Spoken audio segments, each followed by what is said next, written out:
대통령직 인수위원회가 현판식을 마치고 공식 출범했습니다. 윤석열 대통령 당선인은 일 잘하는 정부, 능력과 실력을 겸비한 새 정부가 돼야 한다고 말했습니다.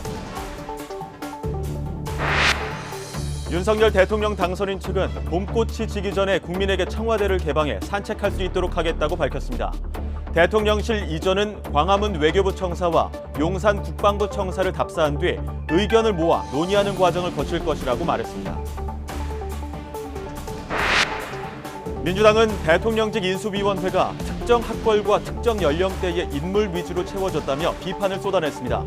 윤호중 비대위원장은 2030 청년 세대가 한 명도 없는 끼리끼리 인수위라고 규정했고, 박지현 공동비대위원장은 다양성이 없어 안타깝다고 말했습니다. 문재인 대통령은 윤석열 당선인과 빠른 시일 내 만나 격의 없이 대화하는 게 국민에 대한 도리라고 밝혔습니다. 당선인 측 공약이나 국정 운영 방향에 대해선 개별적인 의사 표현은 하지 말 것을 지시했습니다. 다음 주 월요일인 21일부터 사적 모임 제한이 6명에서 8명으로 조정됩니다.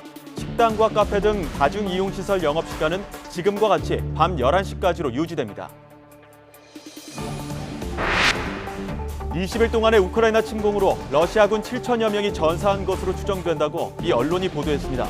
유엔 인권사무소는 우크라이나에서 발생한 민간인 사망자는 780명이며 이 가운데 58명이 어린이라고 밝혔습니다.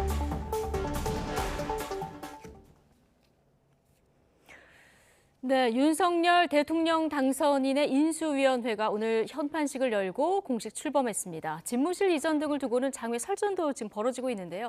전국 주요 현안 두 분과 짚어보겠습니다. 복기왕 전 청와대 정무비서관 그리고 김경진 전 의원 나오셨습니다. 어서 오십시오. 네, 안녕하세요. 예, 안녕하십니까.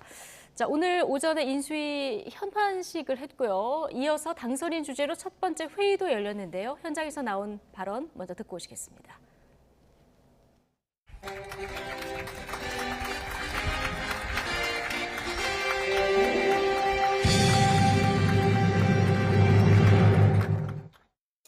국가의 안보와 국민의 민생에 한치의 빈틈이 없어야 하고 국정과제의 모든 기준은 국익과 국민이 우선되어야 할 것입니다. 특히 정부 초기의 모습을 보면 정부 임기 말을 알 수 있다고 합니다. 항상 국민의 목소리를 잘 경청하고 국민의 눈높이에서 문제를 풀어가길 바랍니다. 국민들께서 어느 지역에 사느냐와 관계없이 공정한 기회를 보장받아야 하고 정부를 믿고 신뢰할 때 국민 통합이 가능하다고 생각합니다. 그러기 위해 무엇보다 새 정부는 일 잘하는 정부, 능력과 실력을 겸비한 정부가 되어야 합니다. 인수위원회는 신속한 업무 파악을 하고 개선해 나갈 점과 새롭게 추진해야 할 과제들을 빈틈없이 챙겨주실 것을 부탁드립니다. 국정과제의 모든 기준은 국익과 국민이 우선되어야 할 것이다. 그리고 인수위 매 순간은 국민의 시간이다.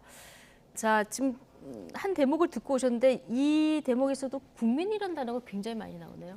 당연한 얘기죠. 네. 그거는 사실은 모든 이 국가의 권력은 국민을 위해서 존재하는 거고 국민으로부터 나오는 거 아니겠습니까? 예. 그래서 국민을 위한 어떤 정책이 모든 것의 기본이 되어야 된다라고 하는 당연한 말씀을 당선인께서 하신 거고요. 이제 인수위 역할도 결국은 이게 후보 과정에서 있었던 공약이라든지 또 기존의 문재인 정부에서 쭉 추진하고 있었던 어떤 정책들 이런 부분들을 계속해서 어떻게 이제 접합시켜서 나아갈 것인지 그런 부분의 가치 판단의 중심도 결국은 국민을 위한 것이다. 예. 이런 말씀이라고 보시면 될 것 같습니다. 네. 일 잘하는 정부 또 능력과 실력을 겸비한 정부가 되어야 할 것이다 얘기를 했고요. 국민 통합 얘기도 했는데 뭐 국민 통합 민주당도 바라는 이런 부분 아니겠습니까? 그럼요. 그 신임 대통령한테 바라는 국민들의 기대가 첫 번째가 그걸 것이고 예. 그렇기 때문에 첫 번째 가장 중요하게 그 다뤄야 될 부분이 국민 통합의 과제일 텐데 뭐 그것을 위해서 노력을 다양하게 할 겁니다. 그런데 이제 시작부터가 사실 조금 불협화음의 모습들이 좀 있어서 예. 그 대통령과의 회동 문제도 어떤 뭐 의제나 뭐 이런 것 때문에 좀 미뤄지는 모습을 보이고 예. 그리고 현재 그 집무실 이전과 관련해서 이런 부분들도 국민들과의 충분한 소통 과정이나 이런 것들이 좀 있으면서 진행이 됐으면 하는 부분이 있을 텐데 그런 부분에 대한 우려도 좀 있고 그리고 인수위의 어떤 구성에서 뭐 성별, 지역별, 저는 우리 김 의원님 인수위원으로 꼭 가실 것이라고 생각했는데 안 가셔가지고 아마 네. 아무튼 그런 부분에 대한 뭐 약간의 우려들은 있습니다만 그래도 모든 국민이 저희 그 이제 민주당 입장에서도 다음 정부가 성공해야 대한민국이 성공하는 예. 거니까 그런 마음으로 비판을 하더라도 애정에 바탕된 비판을 하게 될 것 같습니다. 예, 네. 국민통합의 기준이 김경진 의원님이 이제 들어가느냐 마느냐 이걸로 결정이 되는 겁니까? 자, 농담 삼아 말씀을 해주셨고요. 자, 인수위 구성을 좀 보겠습니다. 네. 지금 서호남, 네. 서울대 출신의 50대 남성. 자, 이런 일각의 비판도 나오는 상황인데 지금 네. 민주당에서는 2030이 한 명도 없다. 끼리끼리 인수위 아니냐 이런 비판이 당장 나왔는데 어떻게 보십니까? 글쎄, 근데 이제 이거는 대통령 당선인의 어떻게 보면 인사 철학과 관련된 부분이 아닌가 싶어요. 보면, 그러니까 2030이 있느냐 없느냐가 핵심이 아니고 결국은 이런 인수위 또 이후에 계속될 어떤 이 조각을 통해서 2030이 절실히 필요로 하는 정책과 예산을 만들 수 있는 네. 이런 어떻게 보면 인사 구성이 되느냐 아니면 형식적으로 2030을 이렇게 구성원으로 집어넣어 놓고 예. 실질적으로는 2030을 위해서 아무런 도움이 안 되는 게 과연 적합한지 예. 그래서 유능하고 일 잘한다고 하는 기준이 실제 목표로 하는 이 정책 대상을 위해서 진정으로 그 효과를 극대화할 수 있는 이런 인사들이 발탁되는 것이 더 중요하다. 이게 지금 이제 윤석열 당선인의 생각인 것 같고요. 네. 대체로 이제 다양성과 관련해 가지고는 지금까지 이제 문재인 정부에서 그런 인사 철학을 가지고 계셨던 것 같아요. 그리고 그게 잘못됐다고 얘기할 수도 없어요. 그건 예. 그런 다양성의 인사 철학은 나름대로 상당한 의미가 있는데 지금 5년이 지난 이 시점에서 보면 사실은 마지막 순간에 정권 교체 여론이 거의 뭐 55%, 60% 뭐 이 정도 됐지 않습니까? 네.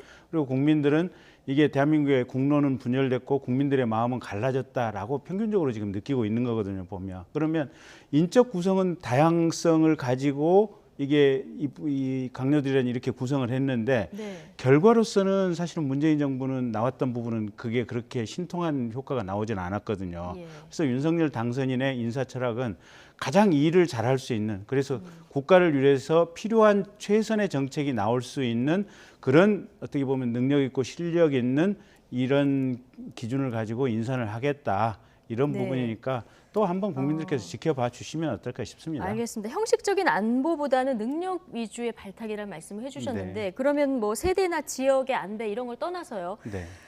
그 선거 운동하실 때 부동산 네, 네. 정책, 현 정부의 부동산 정책에 대해서 굉장히 강하게 비판을 하셨는데 이번에 네. 보니까 부동산 관련 전문가는 한 명도 없다, 또 네. 교육 전문가도 없다 이런 얘기가 나오는데 이건 어떻게 이해를 해야 될까요? 글쎄, 근데 이제 인수위원장인 안철수 위원장께서 예. 카이스트 대학원장도 하셨고 서울대에서도 계셨지 않습니까? 네. 보면 그리고 지금 대학교 교수 하시던 분들이 꽤나 이제 여러분들이 지금 들어와 계시기 때문에 교육 전문가가 없다라고 하는 말씀도 사실은 거기가 약간 갸우뚱해지는 거고요.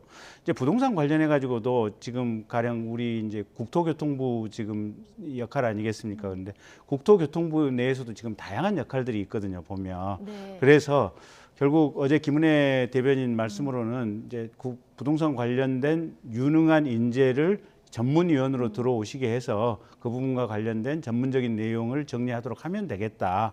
지금 그렇게 말씀을 예. 하시고 계십니다. 네, 복규영 의원님은 이 초기 인수위 인선은 어떻게 보고 계십니까? 박하게 평가하고 싶지는 않은데 네. 우리 사회자님 말씀 주신 것처럼 기본적으로 실용에 대해서 반대하는 사람은 없을 거예요. 네. 그런데 그 실용이 함께 아우러지는 실용이냐 버리고 가는 실용이냐에 따라서 아마 느끼는 감정은 다를 것이라고 생각해요. 지금은 아까 첫 번째 과제 국민통합이고 그 국민통합의 과제에 도달하기 위한 여러 가지 이제 그 과정들이 인수위를 거쳐서 초기 조각이고 이런 건데 이 과정에서 통합의 메시지가 전혀 들리지 않는다라는 걱정에 대해서는 정말 깊게 받아 알아야 됩니다. 어차피 여성 버렸어라는 메시지를 사실 오해를 살 수 있을 정도로 많이 주셨거든요. 물론 뭐 저희들이 뭐 억지 소리 한다라고 말씀도 하셨지만 여성에 대한 배려를 그동안 역대 정부에서 쭉 해오기 위해서 노력했었는데 없어요. 그리고 기본적으로 지역별 어떤 고려 이 부분도 없어요. 청년 정책 그렇게 중요하다라고 하면서 없어요. 부동산 없어요. 물론 유능한 실무 전문가들이 실무위원이나 전문위원으로 들어오면 되는데 이것을 받아 안을 만한 상징성이 있는 인수위원이 가 있어야 그 정책을 좀 더 제대로 강력하게 추진할 수 있는 근거가 생긴다라고 하는 건 아마 동의하실 겁니다. 그런 부분에 있어서의 그 초기 인수위 활동이 잘 될까 자칫 그 안철수 위원장의 당과 이렇게 계파 중심으로 하다 보니까 자기 계파 잘 지킬 사람들 중심으로 내 말 잘 들을 사람 중심으로 그 인수위 구성을 한 건 아닌가라는 그런 우려의 목소리들도 좀 있어서 말씀을 드립니다. 네. 자, 인선과 관련한 두 분 의견 들어봤고요. 자, 윤석열 당선인의 식사 정치도 화제입니다. 지금 닷새째 메뉴가 공개되고 있어요. 꼬리곰탕, 짬뽕, 김치찌개, 피자. 오늘은 제가 여쭤봤더니 냉면을 드셨다. 예. 이렇게 얘기가 되고 있습니다. 주로 이제 서민들이 많이 드시는 음식을 드시고 계신데 오늘 김은혜 당선인은 오바마 대통령과도 비유하는 이런 발언도 했어요. 어떻게 보십니까? 글쎄요, 이거는 그냥 뭐랄까 당선 초기다 보니까 국민들께서 잘 자란 관심. 문제에 대해서도 관심을 갖는 이상도 아니고 이하도 아닌 것 같고요. 예.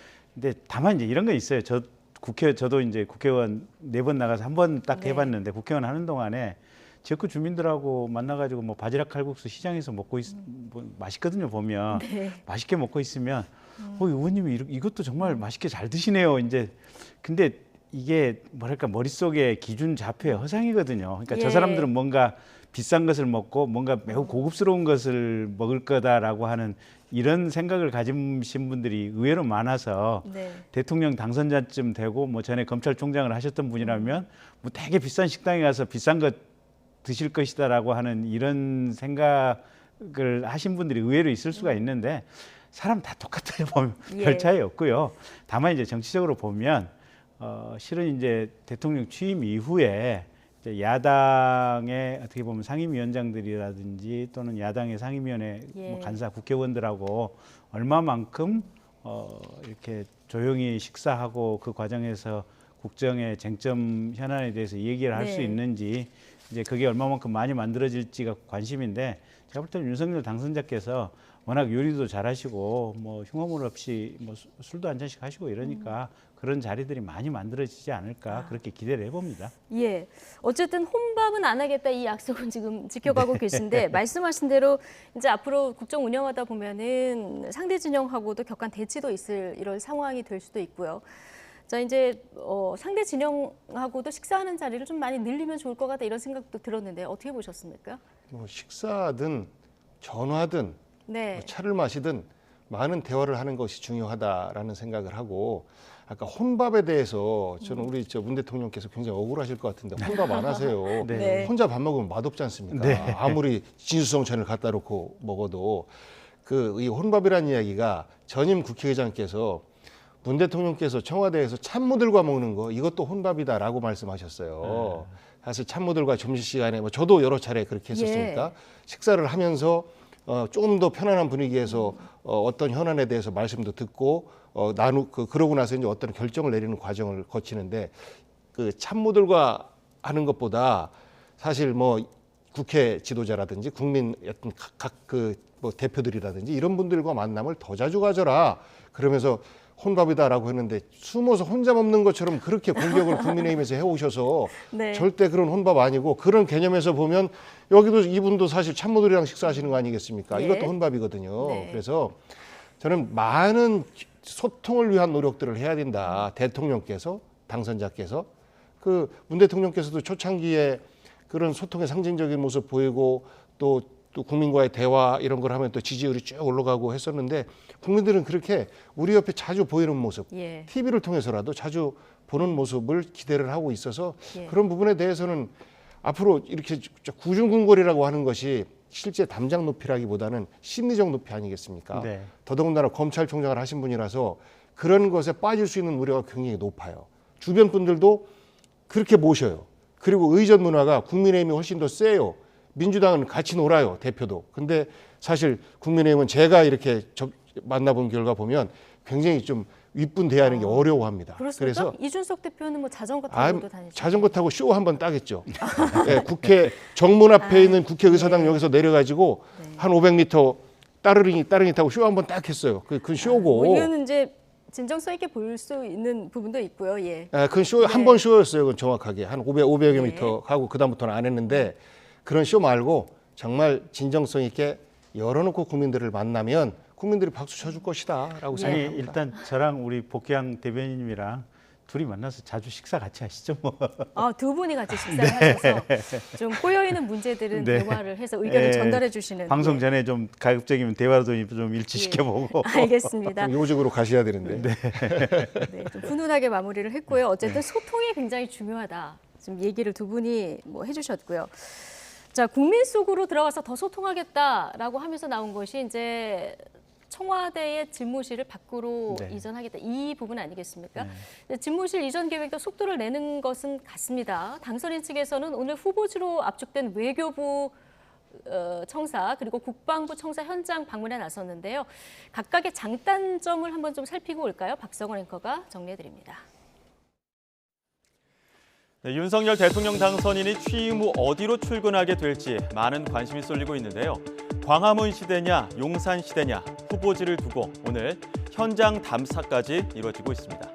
먼저 첫 번째 후보지 외교부 청사는 광화문 대로에 있는 정부 서울청사 별관입니다. 삼청동 국무총리 공관을 관저로 하고 광화문으로 출퇴근하게 되는 거죠. 이곳은 당초 윤 당선인이 국민과의 소통을 강화하겠다며 광화문 대통령 집무실을 약속한 만큼 윤 당선인의 공약에 확실하게 부합한다는 장점이 있습니다. 하지만 고층 건물이 밀집한 외교부 청사는 경호상의 문제도 있고 광화문 광장에서 집회, 시위도 일부 제한될 우려가 있죠. 또 외교부의 통신 보안 시스템 등을 옮기는 데만 약 300억 원가량이 필요한 것으로 알려졌습니다. 그래서 나온 대안 중 하나가 용산 국방부 청사입니다. 대통령 관저는 한남동의 국방부 장관 공간을 활용해 출퇴근하는 겁니다. 용산 국방부 청사는 상대적으로 경호 문제에서 자유롭습니다. 합동참모본부, 국방부, 국군사이버사령부 등이 있기 때문에 보안상 강점도 있고 벙커, 헬기장 등도 따로 마련할 필요가 없습니다.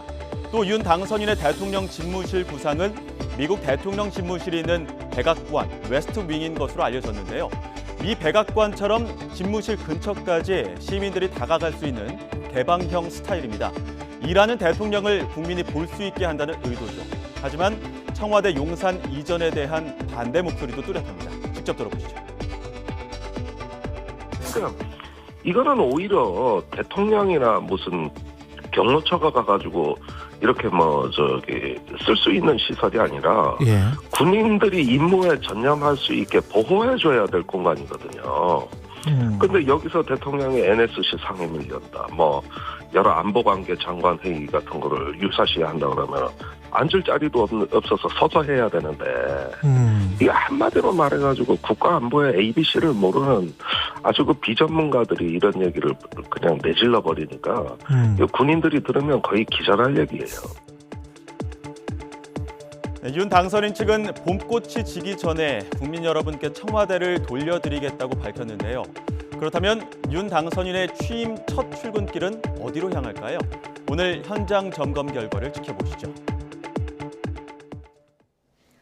네, 지금 외교부 청사 그리고 국방부 청사의 장단점을 다 정리해보고 왔는데 자, 어떤 장소가 좀 더 적합하다고 개인적으로 보시는지 두 분 의견을 좀 여쭤보겠습니다. 먼저 김경진 저는 전 모르겠어요. 의원께서. 이건 모르겠다. 네, 어차피 이거는 이제 고려될 요소가 사실은 지금 현재의 청와대 위치가 구중궁궐이라고 하는 거는 사실 문재인 대통령도 들어가시기 전에 그런 문제의식이 있었고 윤석열 당선인도 구중궁궐이라는 이 문제의식이 있었잖아요. 그래서 이게 지금 공간이 가지는 정무적인 어떤 평가 때문에 그렇거든요. 그래서 이런 정무적인 관점에서 하나. 그다음에 두 번째는 이게 어떻게 보면 이 강요들하고 소통의 문제 요게 하나가 있거든요. 그래서 소통의 문제. 그다음에 이게 경호의 문제가 또 하나 있는 것 같아요. 그래서 네. 이 세 방향의 전문가들이 협의를 거쳐서 아마 최적의 장소를 찾는 게 나을 것 같고요. 저는 사실 뭐 정무에 대해서는 조금 볼 수는 있겠지만 경호라든지 이런 부분에 대해서는 제가 전문 지식이 전혀 없어서 뭐라고 말씀을 못 드리겠어요. 근데 어쨌든 지금 오늘 뭐 원희룡 또 여기 위원장 예, 이렇게 몇 분 가서 보신다고 하는데 실제로는 거기 지금 경호팀이라든지 또 정무분석팀이라든지 또 건축이나 건설, 지리 공간 전문가들이 꽤나 지금 따라 붙어서 같이 분석을 현장 하고 답사를 지금 하고 있는 예, 그럴 중이죠. 상황이기 예. 때문에 실은 그 전문가들의 의견이 어떻게 모아지느냐 그게 핵심이 아닌가 싶습니다. 예, 그 의견을 다 듣고 이제 당선인이 결정을 하게 네, 될 네. 텐데 어쨌든 나온다는 것 자체는 의미가 있다고 보시는 것 같고 네. 둘 중 어디가 괜찮냐는 아직 모르겠다 네. 이런 의견을 주셨습니다. 자, 어떻게 보십니까? 지금 일단 나온다는 것 자체 하나하고 그다음에 옮긴다면은 지금 후보가 외교부 청사와 국방부 청사 이렇게 두 가지가 나오고 있는데요. 국기왕 의원님 의견은 어떠십니까? 우선 첫 번째로 네. 대학생들 자취방을 옮기는데도 상당한 시간을 둬요. 다음 집 알아보고 준비하고. 그리고 보통 일반 여염집 이사를 해도 몇 달의 시간이 소요가 됩니다. 보통 청사를 옮긴 공공기관 하나 옮기는데도 상당한 시간이 오래 걸려요. 예. 사전 조사를 마치고 이것에 따른 영향이 어떤 것이 있는지에 대한 검토를 해야 되는데 예. 상징인 청와대를 비워놓고 대통령 이제 집무실을 다른 데로 옮긴다라고 하는 것을 단 2달 만에 뚝딱뚝딱 이렇게 한다라고 하는 것이 무슨 컨테이너에서 근무하는 거 아니면 예. 저는 너무 무리하다라는 생각을 우리 국민들이 하게 될 거예요. 도대체 왜 기존에 있는 청와대는 단 한 발짝도 안 들어가려고 하지? 구중궁궐이라는 그 인식 때문에 청와대의 높은 어떤 그 국민 눈높이에서 안 맞는 정서 때문에 이것 때문일까? 이상하네. 안 그러면 한 1년, 2년 근무를 하시다가 그동안 조사를 해서 가시면 될 거 아니겠습니까? 이게 상식이에요. 이사하는 사람들의. 근데 2달 만에 가야 된다라는 것이 우선 너무나 좀 상식적이지 않은 일이기 때문에 그렇고 외교부 청사는 문 대통령께서 정말 적극적으로 추진하셨어요. 광화문 청사 시대를 열려고. 근데 결국 한 3년간의 검토 끝에 만세를 부르신 거거든요. 뭐 이런 표현이 적절할지 모르겠습니다만 경호상의 문제와 또 교통의 불편함, 오히려 광화문 시대를 열린다고 했다가 더 많은 불편만 드리겠다라는 수많은 가능성 요만큼이라도 더 찾아보려고 했었었는데 결국은 그것이 이제 실패를 해서 안 된다라고 말씀드렸던 거고 국방부 쪽은 사실 상상할 수 없었던 공간이죠. 맨 첫 번째로는 우리가 그 안보 불안정성 때문에 여러 가지 경제적 리스크도 그로 인해서 연동이 되고 그런데 대한민국의 대통령이 군사시설에서 근무를 한다라고 하는 것에 대해서는 우리가 세계적으로 어떤 시그널이 될까라는 걱정들을 많이 할 거예요. 그리고 이사하는 비용도 우리 단순히 이사하는 비용이 500억인데 그 안에 어떤 전략 자산들을 옮기고 이런 것에 대해서는 아직 전혀 뭐 행안부에서 알 리가 없으니까 검토가 안 된 거 아니겠습니까? 그래서 상당한 비용이 들 테인데 그것을 하려면 보안 속에서 이 업무를 추진해 가면서 검토 과정을 거치면 꼭 지금 있는 청와대에서 근무해야 된다라는 국민들의 생각은 아닐 거예요. 저희 민주당도 마찬가지고 상식적인 선에서 대통령 근무지 집무실을 이전하는 것으로 추진했으면 하는 말씀을 드리는 겁니다. 시비를 걸려고 하는 것이 아니고 그래서 이런 걱정의 목소리는 잘 좀 받아줬으면 좋겠어요. 안 그러면 처음부터 독선입니다. 예, 알겠습니다. 어쨌든 국방부 청사 관련해서 저희가 더 뉴스 일부 시간에 국방과 관련한 전문가 두 분의 의견을 다 들어봤는데 뭐 비용이라든가 안보 문제에 관해서는 굉장히 서로 다른 시각을 갖고 있어서 이거는 어떻게 결론 내려질지 참 이거는 봐야 되는 상황인데 어쨌든 지금 말씀하신 대로요. 복잡한 문제들을 다 검토하고 결론을 내려야 되는데 이게 2달 안에 가능하겠느냐 이런 얘기가 좀 나오고 있습니다. 집무실 이전 시기에 대한 갑론을박이 벌어지고 있는 건데요. 자, 당선인 측에서도 쓴소리가 나왔습니다. 이 얘기 듣고 오시죠. 지금 비용의 추산과 관련해서 이게 뭐 1조 가까이 된다라고 하는 건 너무 나가신 것 같고요. 그리고 저희가 최대한 국민의 이 세금이고 또 이 부분에 대해서 엄중하게 국민의 소중한 그런 세금에 대해서는 충분히 진지하게 생각하고 있습니다. 네. 함부로 하지 않을 것임은 두말할 나위 없고요. 네. 공포치 지기들까지 돌려주겠다라고 말씀하신 건데요. 네, 돌려드리고 싶다. 예, 청와대에서 직무할 가능성은 제로라고 하셨잖아요. 그 말씀을 드렸던 당시와 지금에 변한 건 없습니다. 그때와 지금이나 입장은 변함이 없습니다. 새 정부 출범에 이 지지를 보낸 국민들조차도 저는 지금 상태에서 가장 중요하고 시급한 일은 대통령 집무실 이전이라고 보지 않아요. 지금 산불로 인해서 고통받는 그 주민들, 또 특히 이 비상대책까지도 해가면서 우리가 정말 그 비상하게 대응을 했던 코로나, 또 그로 인해서 좀 피해를 받고 있는 소상공인 자영업자들, 이런 민생들이 시급하죠. 여러 가지 국제적인 그런 환경 변화가 지금 그 우리가 시급하게 대응해야 될 일들이 너무 많거든요. 이 문제들에 대해서는 너무 시한을 정해놓고 또 그런 그 좀 그런 자세로 하기보다는 좀 여러 가지 우선순위를 좀 점검해 가면서 이 문제도 사실은 중요하다고 생각하기 때문에 저는 뭐 하는 거 자체에 대해서는 그렇게 뭐 이걸 뭐 절대 안 해야 된다 이렇게 생각하지는 않습니다. 자, 대통령 당선인의 특별 고문 얘기까지 듣고 오셨는데 지금 시급하게 대응해야 될 일이 너무 많다 이 얘기를 하셨거든요. 오늘 김은혜 당선인 대변인도 국정 최우선 과제가 뭐냐라고 질문이 나왔을 때 코로나19 위기 대응이라고 대답을 했습니다. 근데 지금 집무실 이전이 가장 중요한 문제처럼 지금 계속 보도가 되고 있어서요. 이 문제는 어떻게 보십니까? 글쎄 그건 이제 그렇게 비춰지니까 그런 거고요. 지금 그러다 보니까 안철수 위원장이 지금 코로나 특별대책위원회의 위원장을 지금 겸임하는 걸로 그렇게 돼 있지 않습니까? 그렇죠. 그래서 코로나 위원회 구성이 이렇게 신속하게 되고 그러면서 지금 동시다발적으로 여러 가지 국정 이슈가 진행이 된다 이렇게 봐주시면 될 것 같고요. 지금 이전이 그러니까 두 달 만에 하려고 하는 것은 너무 졸속이 아니냐 이제 이런 비판이 있는데 그 비판은 두 달이라고 본다면 그건 맞는 비판인 것 같아요. 근데 문제는 이건 같아요. 사실은 청와대에 딱 들어가서 대통령직의 임기를 공식적으로 시작하는 그날부터 수없이 많이 쏟아지는 어떤 이슈와 현안 또 정무적인 대응 상황들이 워낙 많다 보니까 그때 되면 이게 이 공간 이주라고 하는 것이 사실은 불가능한 상태로 빠져버리는 것이 일단 아닌가. 시작을 하면. 그래서 조금 부족하더라도 지금 윤석열 당선인 입장에서는 지금 이 순간에 결단을 내려서 밖에서 지금 현재 청와대라고 하는 구중궁궐에 위치하고 있는 이 구조 공간 속에서 빠져나와야 된다. 그래서 외교부 청사가 됐든 국방부 청사가 됐든 어느 곳인가 국민들과 함께 섞일 수 있는 그 공간 속으로 들어가는 것으로 이게 결단을 내려야 된다.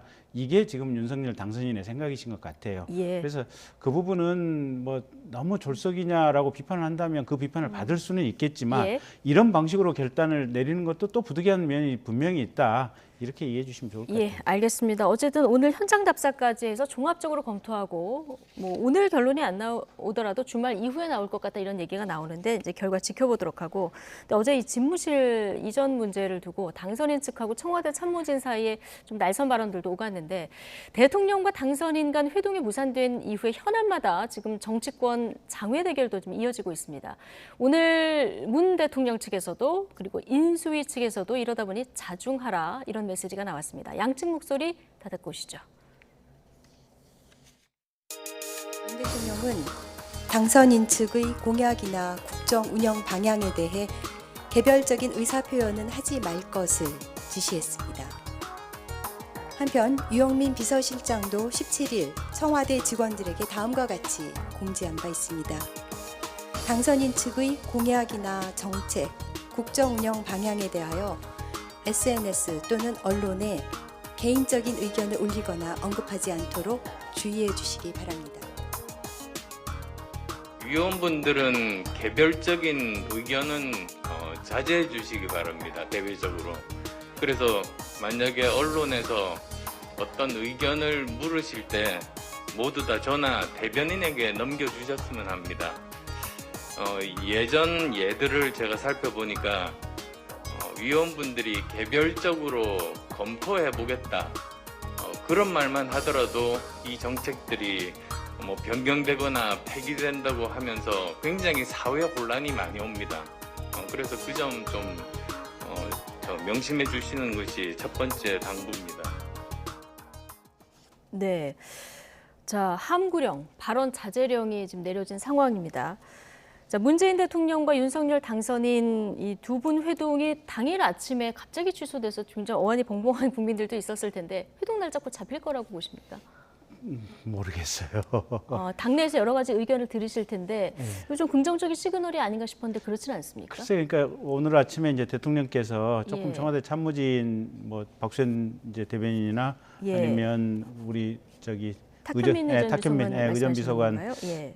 최근에 이제 여러 가지 말씀들이 좀 있어서 그 자제하라는 얘기가 있는 걸 보면 어쨌든 만남이 있을 것 같다는 기대는 들지만 실무 조율하는 과정에서 지금 그러니까 인사 같은 경우 지금 한국은행이라든지 감사위원이라든지 이런 인사 문제들 인사와 관련된 협의 사항이 지금 있지 않습니까? 근데 네. 그런 부분이 얼마만큼 잘 조율될 수 있을지 그래서 이게 잘 조율이 된다면 쉽게 만날 수 있을 것 같기도 하고 또 어쩌면 이게 굉장히 또 좀 복잡한 문제일 수도 있고 그래서 예. 저로서는 예측하기 힘듭니다. 예. 지금 언제 다시 두 분의 만남 날짜가 잡히느냐 이것도 이제 관심인데 어쨌든 회동 결렬 이후로 가장 많이 꼽히는 게 이제 인사권 문제 아니겠습니까? 이 부분은 어떻게 보십니까?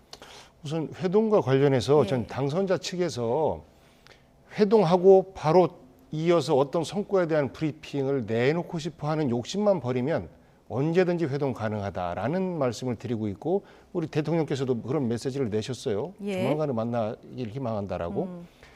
그리고 그런 말씀하신 여러 가지 인사권이나 이런 문제 대통령의 임기는 5월 9일까지입니다. 예. 지금 현재 제기된 임기가 종료되는 공공기관장이나 이런 분들 이미 몇 달 전부터 준비를 해왔어요. 네. 인사수석실에서 후보군들을 쭉 이렇게 뽑아놓고 이것을 대통령께 보고드리고 그리고 나서 이런 분들 정도면 한번 검증해 봅시다라고 이제 민정수석실에서 검증팀을 가동해서 예. 검증을 하고 이렇게 되는 거예요. 예. 당장 내일 빈다고 해서 오늘 임명하는 것이 아니고 그리고 한국은행 총재와 관련해서도 말씀을 하시는데 지금까지 역사상 한국은행 총재를 어느 특정 계파나 정치적 이념이나 이런 데 치우친 분을 임명한 적이 있었습니까? 안 그렇거든요. 그래서 드리는 말씀이 예.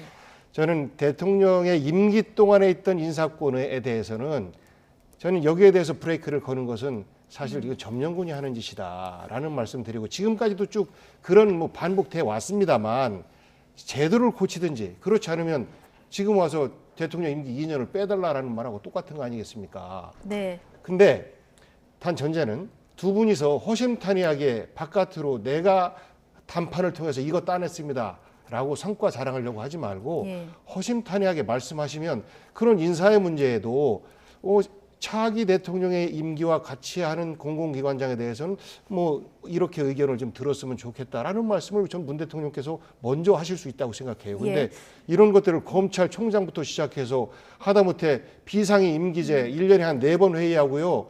회의수당 30만 원 받는 사람까지도 이것도 낙하산이라고 공격을 해왔어요. 네. 지금 국민의힘에서 그것이 예. 대선 이기고 나서 그렇게 그 이제 남은 잔여 임기 2달 남은 대통령을 그렇게 압박하고 하는 것이 과연 바른 자세인가? 예. 이것에 대해서 국민들께서도 좀 아쉬운 마음을 갖고 있을 것 같습니다. 알겠습니다. 그 김호수 검찰총장 문제 이제 권성동 의원이 개인적으로 얘기하신 이런 부분이 있고 그리고 물론 대통령 임기 동안 인사권을 행사하는 것은 뭐 당연한 일인데 당선인과 중요한 정책 손발을 맞춰야 되는 이 부분에 대한 인사권, 이 부분에 대해서 국민의힘 쪽에서는 이제 문제를 제기하고 있는 이런 상황인 거죠? 사실은 그 이전에 예. 제가 이 방송에 나와서도 누차 얘기했는데 아무리 정권이 권력을 가지고 있는 중간이라도 그러니까 뭐 대통령 임기 2년차, 3년차라도 우리가 해야 될 인사가 있고 안 해야 될 인사가 있거든요.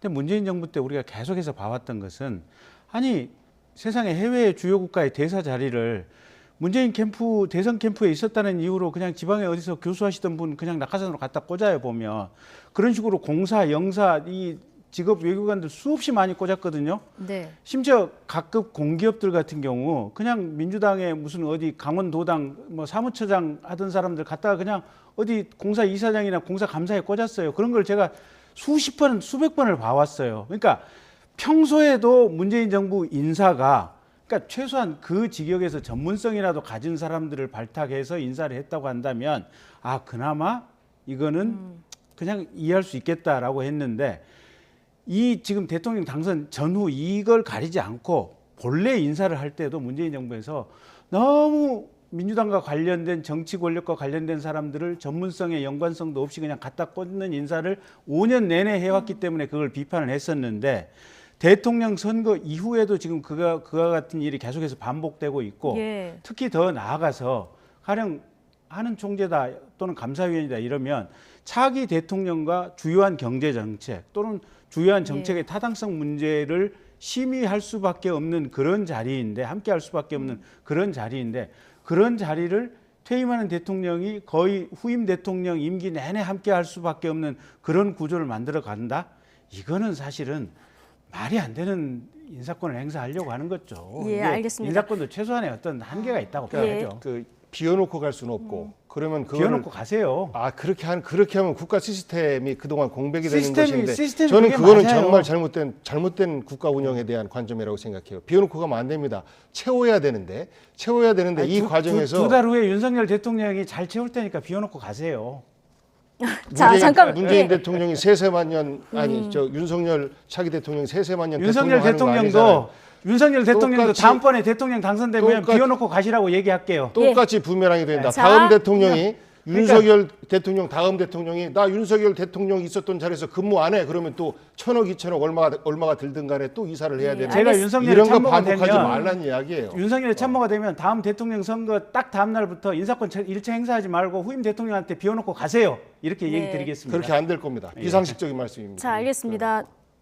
지금 끝나가는 시간에 두 분이 경론을 펼쳐주셨는데 어쨌든 임기 말 알박기 인사 이 문제 여야가 공수가 바뀌면 똑같은 얘기가 또 나오다 보니까 지금 말씀하신 대로 차제 이거를 좀 어떻게 하는가를 명문화해서 좀 정리할 필요는 있겠다 이런 지적을 하시는 분들이 있어서 이 논의가 어떻게 진행되는지도 좀 앞으로 살펴보도록 하고요.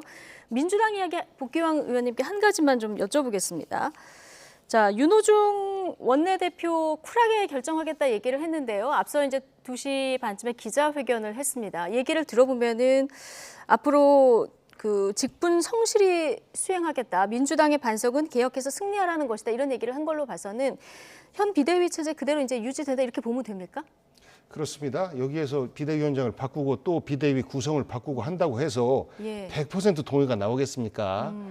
어쨌든지 간에 그 대선에서 패배한 정당은 그 책임으로부터 자유로울 수 없고 그리고 이 진영이 다시 안정되는 데까지는 상당한 시간이 걸릴 수밖에 없습니다. 6월 1일 지방선거를 통해서 어느 정도 상처를 회복하고 그리고 그 다음번에 당대표 선거 과정에서 아마 더 많은 마찰 불협화음들이 드러날 겁니다. 그래서 속에 있는 상처들이 다 드러나야 상처가 치유되는 거니까 지금에 있는 여러 가지 다양한 목소리들이 민주당의 못 되라고 하는 거 아니지 않습니까? 서로 잘 되고자 하는 이야기고 그를 통해서 선수 한번 바꿔봅시다라고 하는데 100% 동의되는 선수를 찾기 어려우면 그럼 짧게 한 가지만요. 다음 주에 원내대표 뽑잖아요. 그럼 원내대표는 원내대표대로 있고 비대위를 이끌어가는 것은 윤호중 비대위원장이 지방선거까지는 이끌어가는 거죠. 그렇습니다.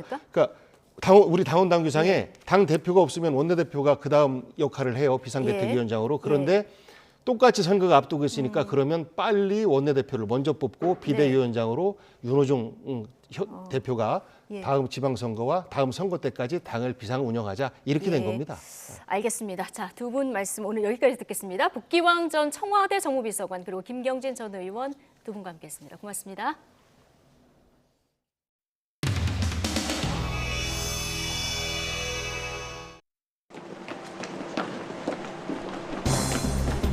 제가 뭐보다 괜찮습니다. 여기 바로 저 대림미술관. 이게 대림미술관. 좀 여유가 생길 때는 서울시내 이제 미술관들을 그런 미술에 대한 얘기 뭐 이런 거를 좀 하다 보니까 제 처가 보기에는 좀 기특했는 모양이에요. 이게 검사가 그냥 사람 감옥에만 넣는 줄 알았는데. 이게 대림미술관. 여기에 문제점이 장소를 설정하기가 무지하게 어렵다. 여기를만 가면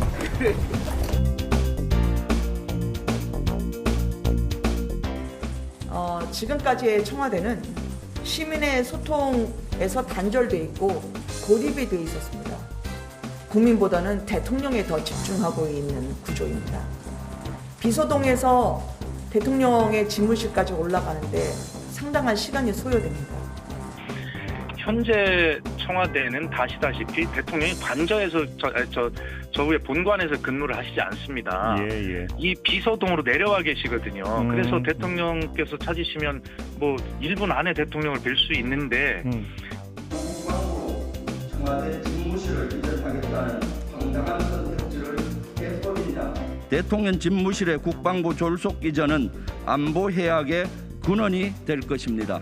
일부 부대에서는 갑작스런 이전 준비로 야근을 하면서 준비하고 있다고 합니다. 소통은커녕 단절의 벽만 더 높아질 뿐입니다. 두 분 모셨습니다. 어서 오십시오. 반갑습니다. 안녕하세요. 예, 안녕하십니까. 정권 인수인계 과정에서 추측할 수 있는 것은 결국은 그 인사 문제겠죠. 뭐 지금 그러니까 뭐 소위 말하는 알박기 인사. 공공기관 인사에 대해서 알박기라는 표현까지 쓰시면서 원색적인 비난을 하셨습니다. 대통령의 임기는 5년입니다. 4년 6개월도 아니고요. 4년 8개월도 아닙니다. 본인들이 과거에 야권인 시절, 뭐 아직까지는 야당입니다만 야당 시절에 했던 발언들을 꼭 되새기시길 바라고요. 오히려 대통령 집무실이 용산에 위치하게 될 경우엔 아마 용산 시민들께는 좀 불편함을 드리지 않을까 이런 우려는 있습니다. 청와대로 들어가지 않을 거라는 약속을 이 자리에서 충분히 들을 수 있습니다.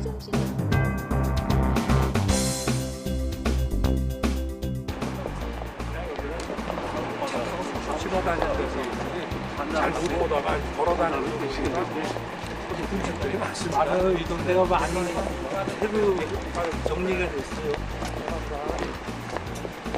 옛날에 여기 공자부도 여기 어디 있었던 거 같고 옛날이죠. 네. 안녕하세요.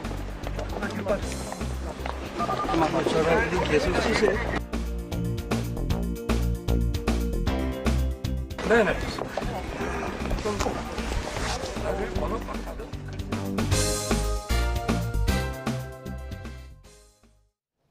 현재 동해안에 산발적인 눈비가 이어지고 있습니다. 퇴근길 무렵에는 충청 이남 지역에 다시 비나 눈이 시작되겠고 주말인 내일은 전국적으로 눈비가 확대되겠습니다.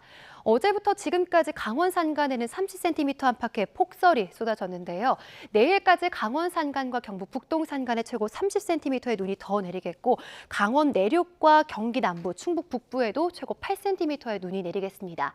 서울에는 1cm 안팎의 적은 눈이 예상되지만 내일 아침까지 단시간에 강한 눈이 쏟아질 수 있어서 주의가 필요합니다. 내일 아침 기온은 서울과 대구 3도, 대전은 2도로 오늘보다 2에서 4도가량 낮겠습니다. 낮 기온도 서울 7도, 광주는 9도로 오늘보다 1에서 3도 낮아 쌀쌀하겠습니다. 날씨였습니다.